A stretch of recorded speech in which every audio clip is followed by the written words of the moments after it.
If you've seen some of my earlier videos, no doubt you've seen how my garage used to look. Orange plywood walls and totally unfinished. It did the job, sure, but it wasn't very pleasing to look at. It wasn't really a space that I really enjoyed being in. Like anyone who rides a lot, having a good space to work in makes all the difference in the world. I reached out to a few companies and some of the quotes were in upwards of $4,500 to finish just the walls. It's not just you. That's a lot of money. So I went to my local build shop and I priced out everything it would take to do the entire garage, the walls, the insulation, the vapor barrier, everything I would need. The price of the materials actually came to under $1,000. Now, I've never done anything like this before. I'm not a construction guy, I work on bikes. But how hard could it be?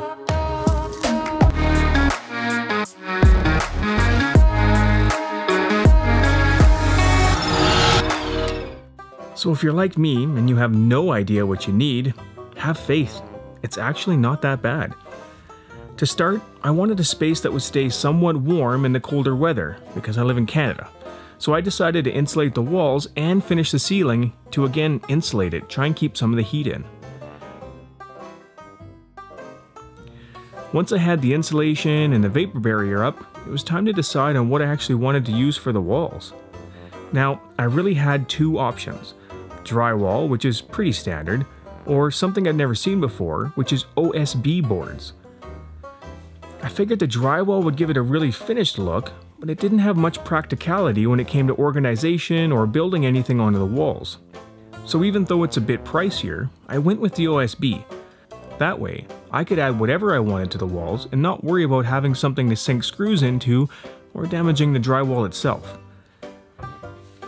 After a long few days and oddly tiring insulating, putting up the vapor barrier, and setting up the OSB sheets, the base was done. Time to paint it up and create a space.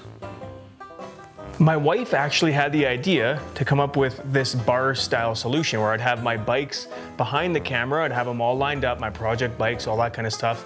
And then in this space here, I would actually get to work on my bike and I could have tools on either side, things like that. But in hindsight, that was never really that great of an idea. There just isn't enough space. Once the bike is in here, it's really tight. You'd constantly have to move it around to get to either bench, to get to your tools. Yeah, it was a good idea, but nonetheless, this turned out great and I get to make these great videos here. Next up, we wanted some sort of backsplash, but I wanted a rugged look that would match the feel of a workspace. We picked up some laminate flooring at a local shop and installed it like normal, getting that rugged look I was going for. The OSB made this possible with something to set the pins into. It was coming together, but we still needed something to give it character. So I stained the bench tops to add some resistance to oils and other chemicals from seeping in and give it a better look. The LED lighting is from my local hardware store and adds a nice glow behind all the other stuff. Now, all of my lighting needs for the garage came from a company called STKR Concepts. They have the most innovative and creative solutions to any garage lighting I've ever seen.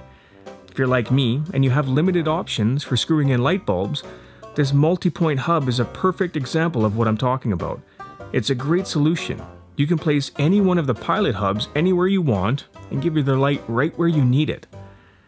They have all kinds of options to fit whatever you might need as far as lighting goes, so I recommend checking them out.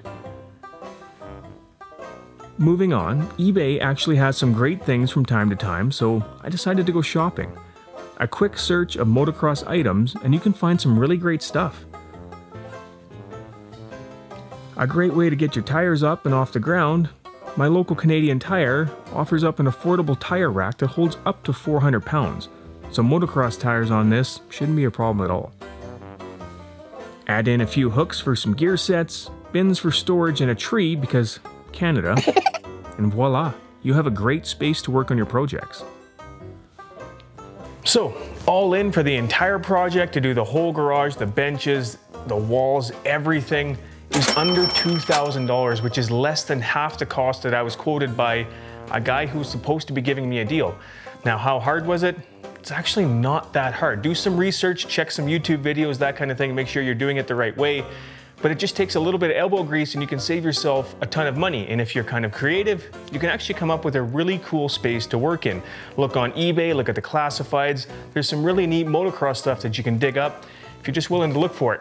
And for anything that you see here, these really cool lights in the background, I'm gonna put the link below on how you can get yourself some. They're amazing lights.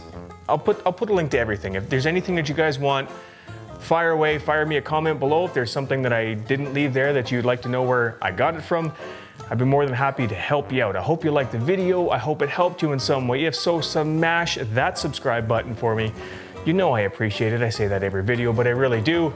Stay safe, ride safe. We'll see you guys in the next video.